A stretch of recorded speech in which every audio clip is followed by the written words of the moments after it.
OpenAI just killed Zapier last week, and almost nobody's talking about it. And I'm not being dramatic.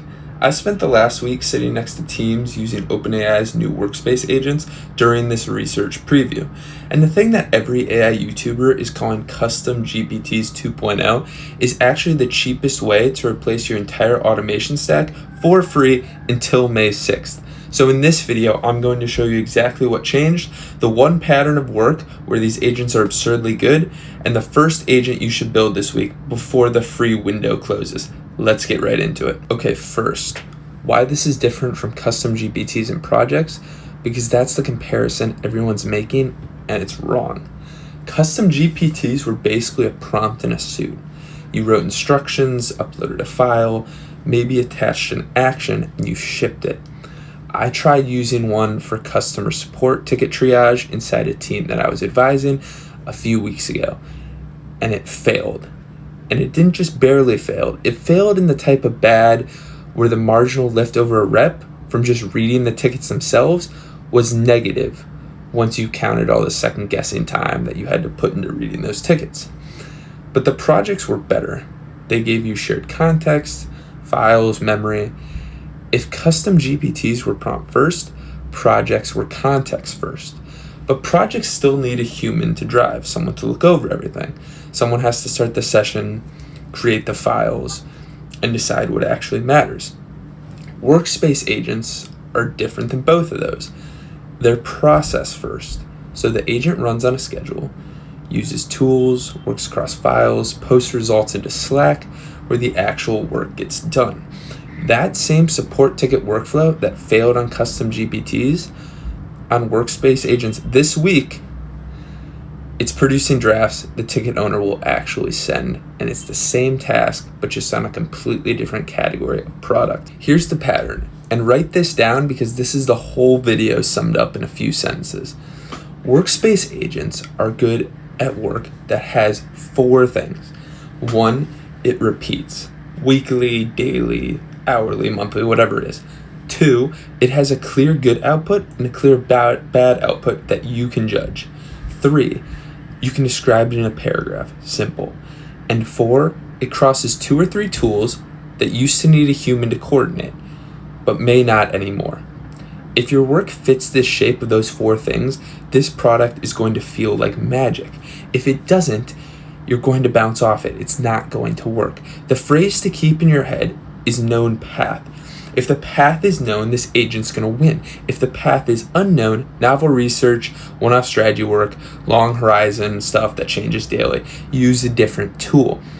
Don't ask workspace agents to figure out your Q3 strategy.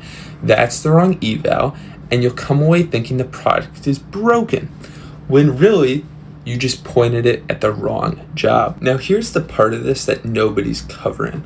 Workspace agents don't compete with Claude. It doesn't compete with Perplexity. The thing it's actually replacing here is Zapier, Make, and the brittle internal automations every company has been gluing together for the past 5 years. 3 weeks ago, if your team wanted a shared agent that lived in Slack, looked at SharePoint, checked your calendar, and ran on your schedule or anyone else's schedule, you were either getting an engineer involved or committing to a low-code platform.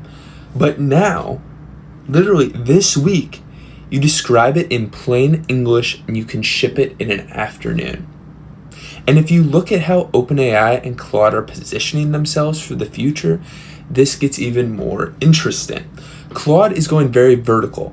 They just ship Claude Design as a Figma competitor. They're hiring from finance, HR, specific job functions. Whereas OpenAI is going more horizontal. They want codecs and workspace agents to be the default OS for cross-departmental work. And that's the actual race that's going on here, not the chatbot versus chatbot race. So what do you actually do with all this? Here's what you should do before May 6th, and that's when the free access ends and credit-based pricing starts. Pick one job your team does every week. Don't pick the most important job in the company. Don't pick the one that would be amazing if AI did it perfectly. Pick something boring. something that eats up 5 or 6 hours of your day, but it has a clear output and crosses two or three different tools. For example, every Monday morning, read last week's support tickets. We're going back to the tickets. Group them by product area, debug, report any issues, flag anything tied to high-value accounts, and post a summary to you or somebody else in Slack.